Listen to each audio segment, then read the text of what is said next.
Bonjour et bienvenue à tous dans votre émission Focus Entreprise. Aujourd'hui, nous recevons Martin Reimakers et Boris Hoffart, respectivement président et directeur général d'Eurobriance, une société qui réinvente les matières pour les emballages flexibles et les cartons. Bonjour Martin Reimakers, bonjour Boris Hoffart, bienvenue sur le plateau de Focus Entreprise. Alors nous allons parler emballage aujourd'hui dans cette émission, un secteur où le plastique souvent présent constitue une source de pollution importante, alors que l'écologie nous invite à trouver des solutions durables pour l'avenir de la planète. C'est une priorité pour le secteur, voire une urgence de se renouveler ? Oui, absolument. Donc, depuis les années 70, on a introduit les films plastiques, les films aluminium, qui donnaient une barrière à 100%.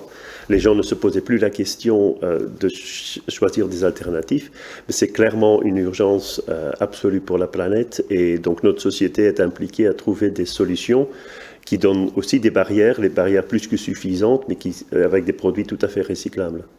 Oui, donc des barrières pour continuer à assurer la même fonctionnalité, absolument, mais oui, avec une alternative. Et des fois même meilleure, parce que 100% n'est pas toujours nécessaire. Vous pensez que les industriels ont un rôle à jouer en la matière ? Tout à fait. Alors, les industriels ont le rôle de créer le lien justement entre les solutions existantes et le fait de devoir mettre en pratique ces solutions afin que la transition se passe pour le mieux possible. En fait, il faut que sur les lignes de production, quand vous réinventez l'emballage, ça passe tout de suite. Oui, finalement, c'est le découlement, la suite logique. Si on prend des décisions au niveau des industriels, toute la chaîne suit finalement et ça permet d'instaurer de nouvelles dynamiques. Nous, on doit aussi être prescripteurs. Et justement, vous l'êtes. Donc avec Eurobriance, société que vous présidez et dirigez. Elle a été fondée en 92. Vous avez opté pour une réorientation stratégique il y a quelques années et qui porte déjà ses fruits, là pour les 30 ans, je crois, de l'entreprise cette année. Martin, quel type de produits vous proposez et quels sont leurs secteurs d'application ? Historiquement, la société était dans le luxe, donc elle était plutôt dans les boîtes pour les champagnes, pour la cosmétique, pour les parfums, etc. On a de plus en plus évolué vers les produits de grande consommation tels que les dentifrices. On fait beaucoup de dentifrices. Et depuis que Boris et moi, on est au volant de cette société, on fait aussi des produits dans l'alimentaire, les plaquettes de fromage, les emballages pour hamburgers, mais aussi les emballages flexibles pour les aromas, pour les cafés, etc. Donc on a vraiment diversifié nos produits. On n'est plus que dans le luxe, on est vraiment dans la gamme de l'emballage carton rigide et flexible. Et est-ce que vous pouvez justement parler des solutions innovantes que vous proposez ? Oui, alors on en a plusieurs. Bon, les principales, ça va être le zéro plast. Alors tout est dans le nom.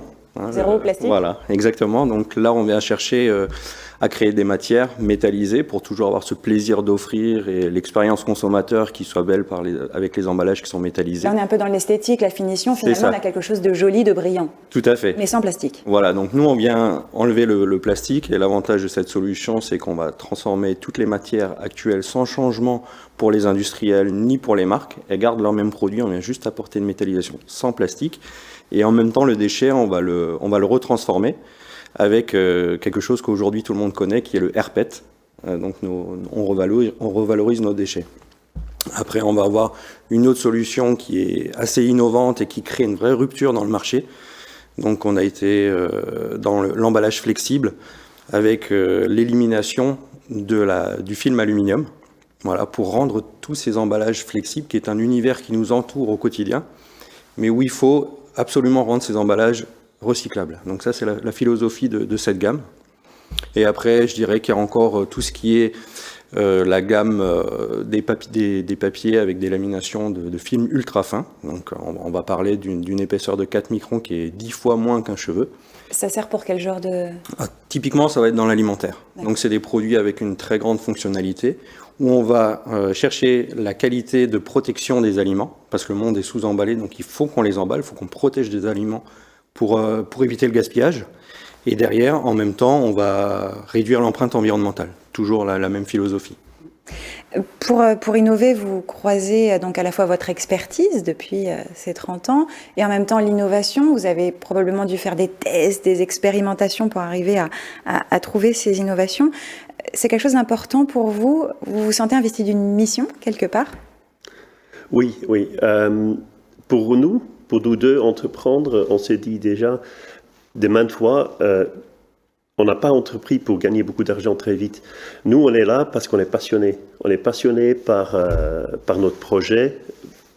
Le but de notre entreprise, en fait, c'est d'un jour pouvoir dire à nos enfants, à nos petits-enfants, tiens, c'est ça qu'on a contribué à la planète, à la société.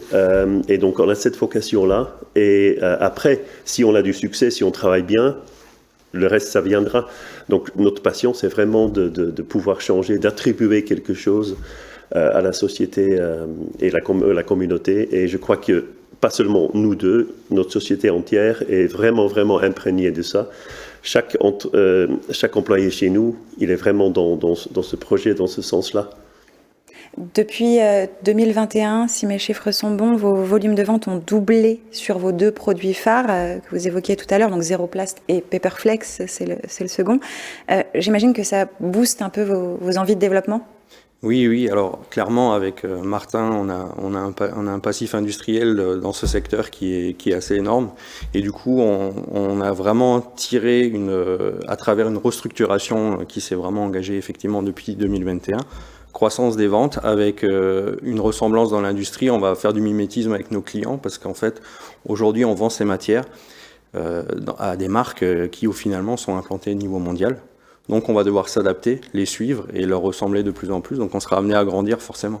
C'est tout ce qu'on vous souhaite. Merci à tous les deux d'être venus nous parler d'Eurobrillance sur le plateau de Focus Entreprise. Merci à vous.